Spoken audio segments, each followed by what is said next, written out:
생명의 생가 이영훈 목사입니다. 오늘은 3월 13일 주일이죠. 주님의 몸된 교회마다 성도들이 가득 모여서 하나님 앞에 영광을 돌리는 예배가 진행되고, 또 오늘 우리에게 처한 여러 가지 문제들을 하나님 앞에 아뢰므로 인해서 하나님의 은혜를 입는 우리나라, 그리고 이 시대가 되었으면 좋겠습니다. 코로나 확진자가 하루에 35만 명이 넘어섰다고 하죠. 중환자가 벌써 1000명이 넘어섰고 사망자 수도 수백에 이른다고 합니다. 또한 강원도에서, 저 경북에서 일어난 산불이 아직도 꺼지지 않아서 그 피해가 불어나고 역대 최고의 산불로 기록되고 있다는 것입니다. 뿐만 아니라 북한은 대륙간 탄도미사일을 계속 발사해서 긴장을 고조시키고 있습니다. 저 멀리 아름다운 나라 우크라이나는 러시아의 침공으로 폐허가 되고 수많은 사상자를 계속 내고 있습니다. 참으로 하나님께서 오늘의 이 시대, 오늘의 우리의 삶의 현장에 하나님의 도우심이 있기를 기도하고 있죠. 생명의 생가에서는 여호수아를 묵상하고 있죠. 오늘은 13번째 시간입니다. 6장 1절에서 11절까지 여리고 성을 돌다라는 주제입니다.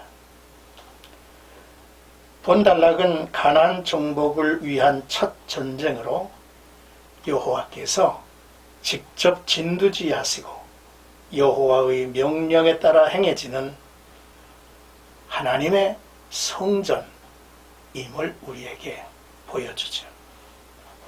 먼저 1절에서 7절까지는 내 손에 넘겨주었으니 라는 내용입니다.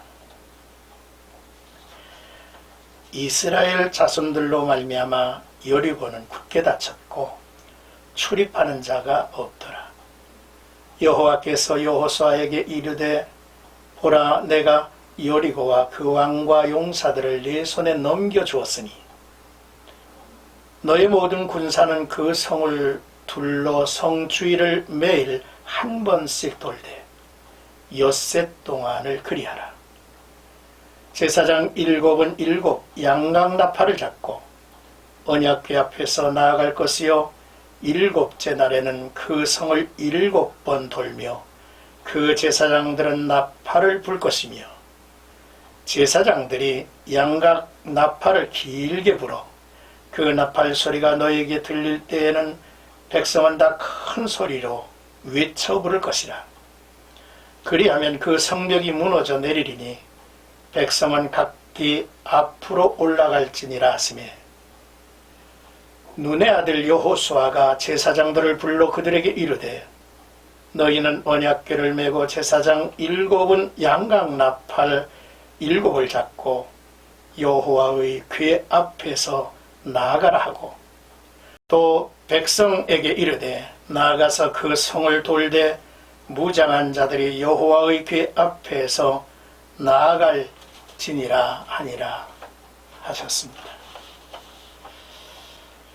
여리고 성은 이중벽의 구조를 가진 난공불락의 성으로 양식만 풍부하면 몇 년이고 버틸 수 있는 견고한 성이었죠. 그러나 이스라엘 자손들을 두려워하여 성문을 굳게 닫고 출입하는 자가 없었습니다.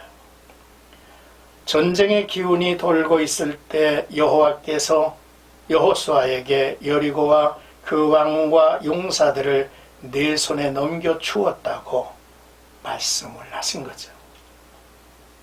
여호와께서 이미 넘겨주셨다는 말씀을 들었으면 눈앞에 보이는 상황이 어떠하든지 내 생각과 내 경험과 내 방법과는 달라도 믿음으로 순종해야 할 것입니다. 여리고 정복은 여호와께서 창조주이시기에 그가 원하는 국가에게 땅을 줄 수 있는 권리가 있었습니다. 하지만 이스라엘의 가나안 정복은 가나안 족속들의 죄악이 극에 달했고 하나님의 심판에 이르렀다는 데 있습니다. 한편 이스라엘에게는 하나님께서 아브라함에게 약속하신 구원의 성취, 그 약속을 완성하는 현장이죠.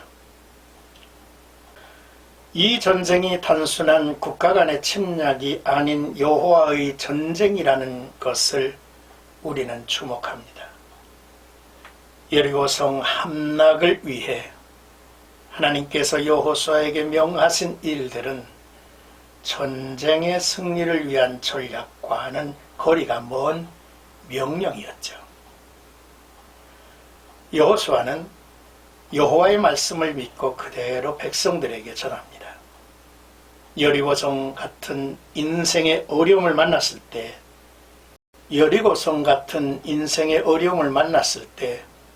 여호와께서 이르시는 말씀대로 순종을 하면 이기게 된다는 교훈을 우리에게 주십니다. 이제 8절에서 11절까지는 여호수아가 백성에게 이르기를 마치매라는 내용입니다. 여호수아가 백성에게 이르기를 마치매 제사장 7은 양강 나팔 7을 잡고 여호와 앞에서 나아가며 나팔을 불고 여호와의 언약궤는 그 뒤를 따르며 그 무장한 자들은 나팔 부는 제사장들 앞에서 행진하며 후군은 그의 뒤를 따르고 제사장들은 나팔을 불며 행진하더라. 여호수아가 백성에게 명령하여 이르되 너희는 외치지 말며 너의 음성을 들리게 하지 말며 너의 입에서 아무 말도 내지 말라. 그리하다가 내가 너에게 명령하여 외치라 하는 날에 외칠지니라 하고 여호와의 궤가 그 성을 한 번 돌게 하고 그들이 진영으로 돌아와서 진영에서 자니라 했습니다.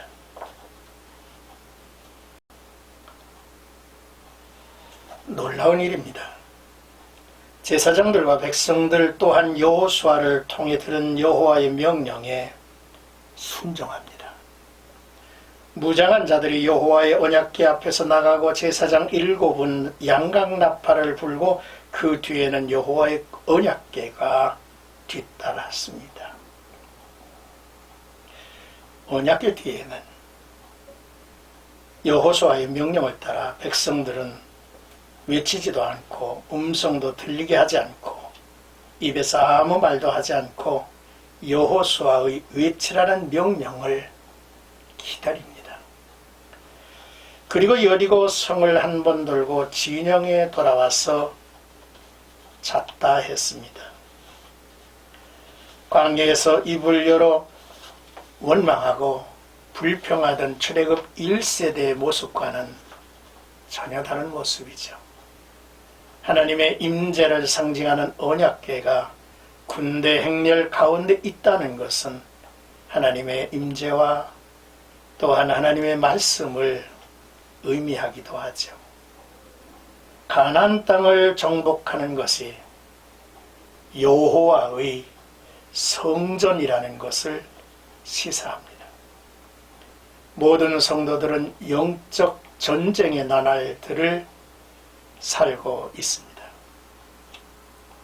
늘 앞서가신 예수님, 우리 가운데 함께 하시는 예수님을 바라보며 그의 말씀을 따라 순종하고 나아갈 때에 거기에는 승리가, 하나님의 승리가 있는 것입니다. 사랑하는 생각가족 여러분, 선지자 이사야는 하나님의 생각과 방법은 우리의 생각하고 계획하는 것과 다르고 하늘이 땅보다 높음같이 높다라고 말했습니다. 여호와께서 내 손에 넘겨주었으니라고 말씀을 하셨다면 우리는 그대로 믿고 담대하게 나아가야 할 것입니다. 오늘도 나와 여러분들의 삶 속에 주님의 말씀에 굳게 서는 일, 믿음에 굳게 서는 일 필요합니다. 그리고 순종하는 걸음이 되기를 주님의 이름으로 축복합니다.